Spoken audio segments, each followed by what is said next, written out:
Hi, my name is Miri Malkin. I'm clinical hypnotherapist. I'm mind coach. I work with athletes. I also work with parents, and one of my main focus is anxiety. And I'm here with Gerry.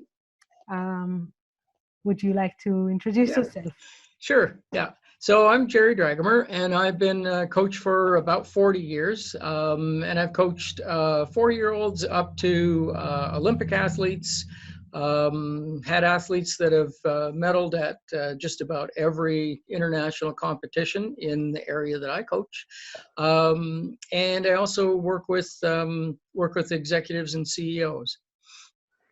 Wonderful. And we're here to talk about change and how some people are pretty much don't like change, or be in a situation where change is happening, where others welcome change and looking for the opportunity that change bring with it. And you are one of the people who welcome change and embrace change and love it.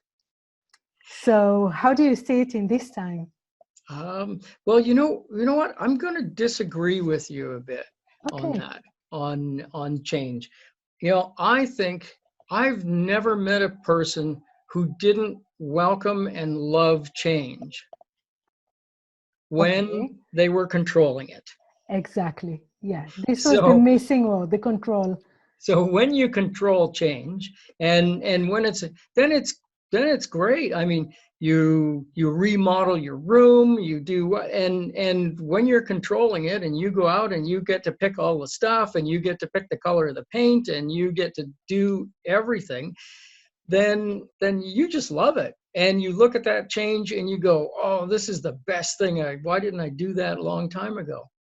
Where we have some challenges with change is when we think we're not controlling it, or we think somebody else is imposing it on us, or we don't have a choice. Which is, again, some aspect of loss of control, right? Could be. I'm sure that's the way people are interpreting it. Yeah. But I mean, I've been around for a long time, and I wonder these days, just what do I control? I mean, I It's have a some good things I think question. I control, It's but a good there's question because, if we really look into what we control, we discover that there are only few things that we can control. The major thing that we can control is our mindset and how we choose Mm-hmm. make our choices, how we choose to think about change, or see different situation. But out of this area, there are very few things that we can control. Yeah. So most of the events that happen to me, I can't control them. But what I can control, and what I do control, is the way that I respond to them. Yeah. And if I respond in a way that allows me to grow and develop, and become better at what I'm doing, then that makes me pretty satisfied, almost as good as having control. Yeah, because you choose to respond that way, right? You have many choices, and you can decide or choose to respond different way, but you chose to choose the way you did. Well, and it's interesting because it took me a really, really long time, like maybe in the last 10 years, that I really got a handle on that. Now, that means that anybody who's any of the athletes that I coach that get a handle on it, they've got like a 40-year head start on me. So when you say got a handle of it, what it means? A handle on how I respond. And like, I think first, when you're learning how to respond to a change that you don't particularly like, maybe you don't like it, that there's an automatic response that happens, that's sort of a gut or a feelings response, that maybe, I know for me, a lot of times it comes out as pretty negative. But it's also not that useful. fact, it's not useful at all. Hmm. It's mainly counterproductive.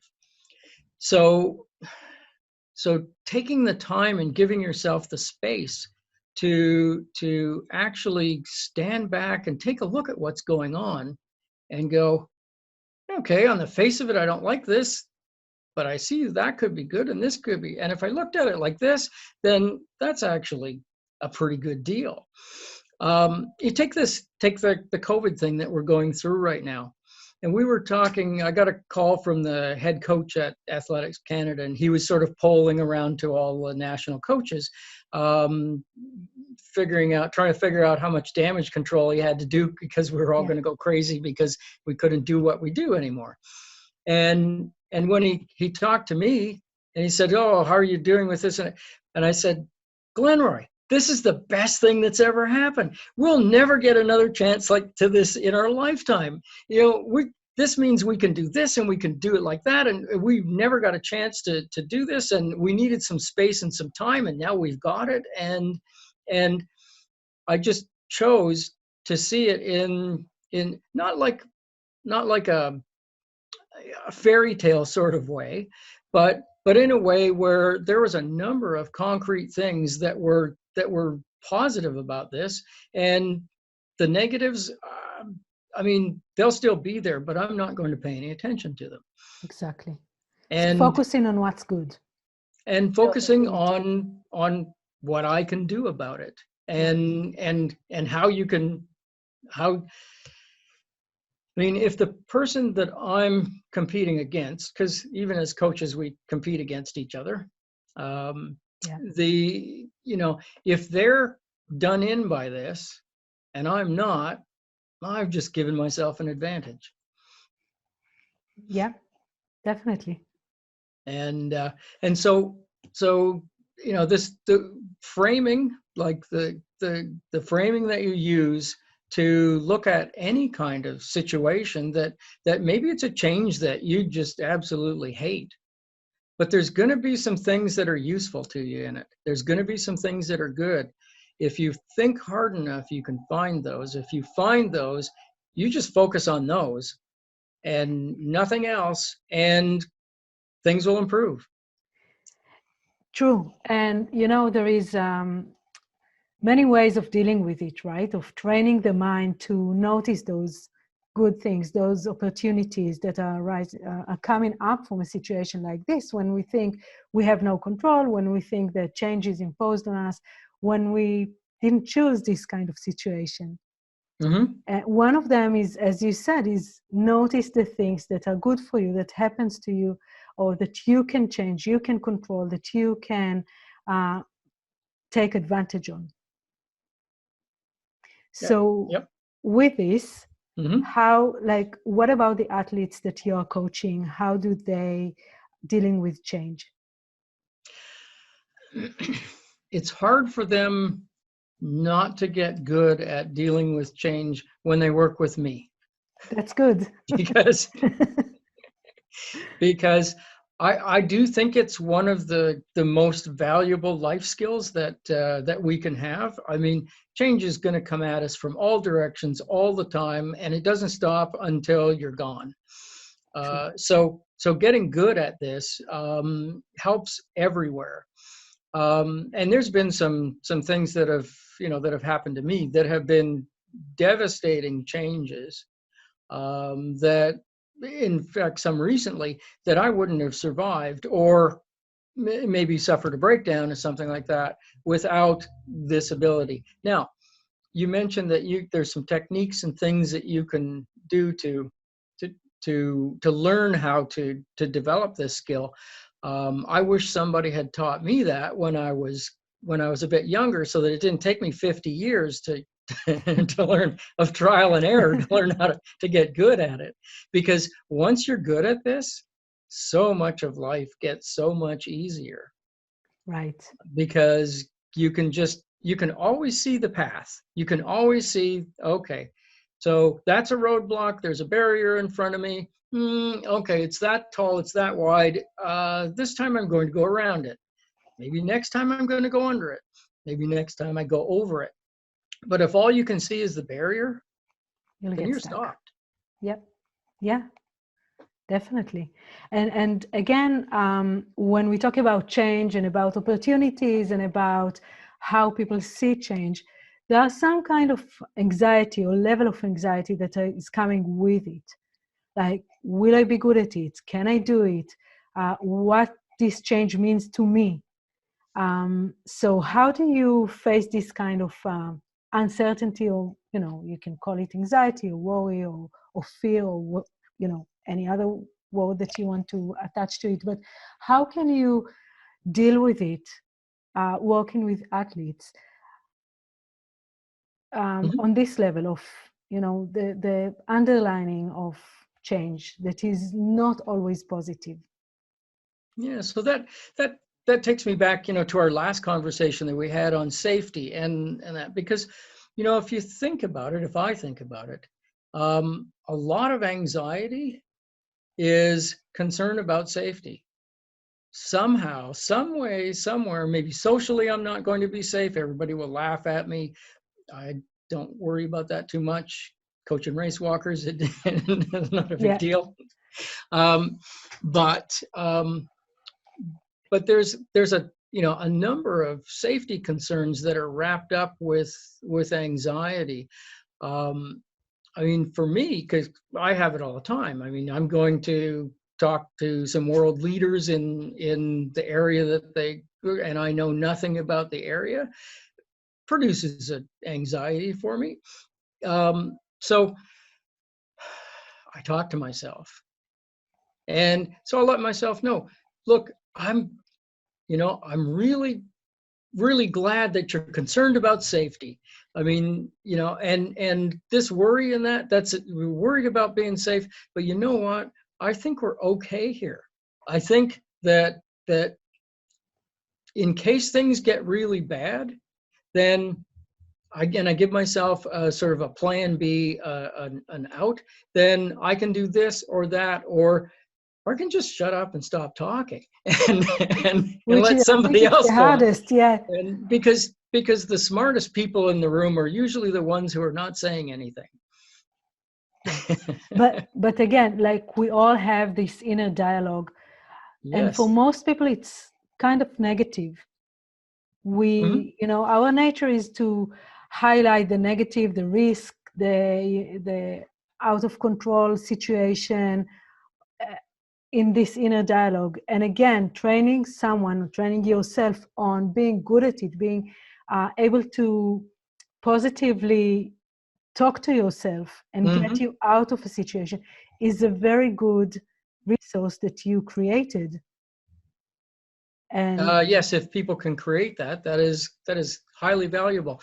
One of the things that I use for people, because I do a lot of work with sort of late teens, early 20s, high anxiety people, driven to conform to all sorts of ridiculous standards that are totally meaningless. And when they get to be 30, they go, "Why was I ever bothered about that stuff?"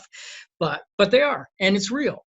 But one of the things that I sort of mention to people to give them some a bit of a context or a bit of perspective on that is, almost all of us are way harder on us than we are on anybody else. yes, yeah, And and so what I suggest to the people I work with is, you know, if you were your friend, would you hang around with you? If your friend was that mean to you and did those things to you, would you hang around with them? No. So why don't you treat yourself like you would treat your friend, and not like you're treating yourself, which is more like what you would treat an enemy. it's absolutely true, and I agree with you. But if we go back to another conversation that we had, for endurance runners or walkers, they spend lots of time just by themselves, Hmm. hours actually, right? Hmm. And so maybe they become good at it and they can do it for a long time, but some of them can do it for a little bit of time, and then they need to practice on stretching this time and extending this time to be able to repeating these positive things, even when they, when they're exhausted, when they don't have the will or the energy to run or to walk anymore. And I think this is when it's very challenging. Mm-hmm. And this is when it's becomes even more important to keep in the back of your mind, would a friend say that to me? Right. And if you say no, then you just get rid of that thought. Just put it out of your mind because it's not valid and it's not useful. Right. It's basically there to hold you back and serves no other useful purpose than that. So would a friend do that? Or, I mean, even sort of an even better thing to say, and this is sort of we call it the question. And so if you can ask yourself the question and come up with a positive answer, then you know exactly what to do. If you ask yourself the question and you come up with a negative answer, stop doing it. And I think Gerry, I think this is easier said than done kind of thing. okay, but the question helps. Knowing what the question Definitely. is. Yeah. I didn't tell you what the question is yet. You can, go ahead. So the question is, will this improve my performance? And if you're being negative, it's awfully hard to see how that's going to improve your performance. If it's not going to improve your performance, then just stop it. We're after I agree. performance. The question is really important, and the question highlights something that they are working towards, right? But being in your own mind and practicing for so many years, even if you are only 20 years old, but practicing it for 20 years old, being negative, it's hard to change on a spot. It doesn't change on the spot. No, it doesn't. It takes time, right? When we go through this, and yeah, if I was giving the impression that you just ask yourself that question one or two times and you're golden, no. For some athletes, a year and they've got it. For other athletes, 2 or 3 or 4 or 5 years it takes to actually get it so that it's automatic. But it's definitely a trainable skill. It is. And we can all change, right? As human beings, we can all change. Yes, if you want to. Exactly. And I think this is a key point, right? If you want to. Mm-hmm. And same with athletes. This question, or, there are many other techniques that are coming alongside with this question that you posed before, whether it helps you or not, whether it supports you or not, to change it. But the inner dialogue is one of the things that people don't think they can change. When I see people and they come to me and say, well, I can never do it. My mother told me, or my father told me, or my husband, my partner, whatever, told me I can never do it. I believe them. And so it's hard to become your own cheerleader when you believe all the noise around you. You need to be very certain about your abilities first, that you are able to do what you want to do, and then start training on this question and other tools in order to make it happen. Yeah. I don't think there's any athletes that I have worked with over time who've been successful because they listen to the noise around them. Yes. They're only successful because they don't listen to the noise behind. And that's a choice that as an athlete that they have to make. Hard choice when you're a teenager and everybody else around you seems to know more than you do. It's only later in life that you find out that none of us really know anything, and we're all just faking it. Yeah, but as you said, as a teenager, it's something that is hard to do. It's something that you hear so many conflicting messages. You have your coach, you have your parents, you have maybe another coach, you have your peers, you have your friends. And sometimes it's hard to deal with it.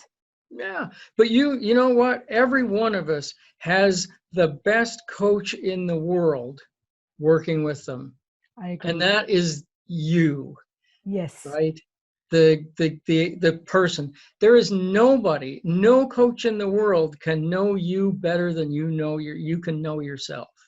And I mean, all my top athletes, when they like, they're pretty well do it on their own now. And they do that, and I'm basically an advisor, mentor. They call me a corporate coach because I don't do, I'm not highly controlling, and I don't dictate what they should be doing, because I can't know more than they know about themselves. It's not possible because I'm not inside. They're inside. They know what's going on. Any of these young athletes know what's going on. And you have the best coach in the world right there with you all the time. You should learn how to use it. Use that coach. Because that coach, you learn that skill and it will take you through everything in your life. Right. Yeah. It's how to build resiliency, right? Mm-hmm. Using this coach, the inner coach. Yep. And this is what we are looking for with athletes, with anyone else, basically, to find those moments where they know they can trust themselves first Mm-hmm. and foremost, and from there to grow, from there to make the changes, from there to do what they want to do. Right. So now, Wadley's, that was one of my staff leaving. Okay. So now, so we've had this whole conversation, and it started out about change, and it rambled around and touched on some really important and interesting things. But you know what we've talked about today? And athletes ask me, well, what can I do? This is what you can do. This is what you can work on, because you don't get time to work on this when you're doing your sport, when you're learning your skating and whatever it is you do with that, jumps and pirouettes and not falling on the ice. And you're not busy doing that right now. So you can do this. And this is good for everything. Yeah. It will improve your sport. It will improve your school. It will improve the rest of your life.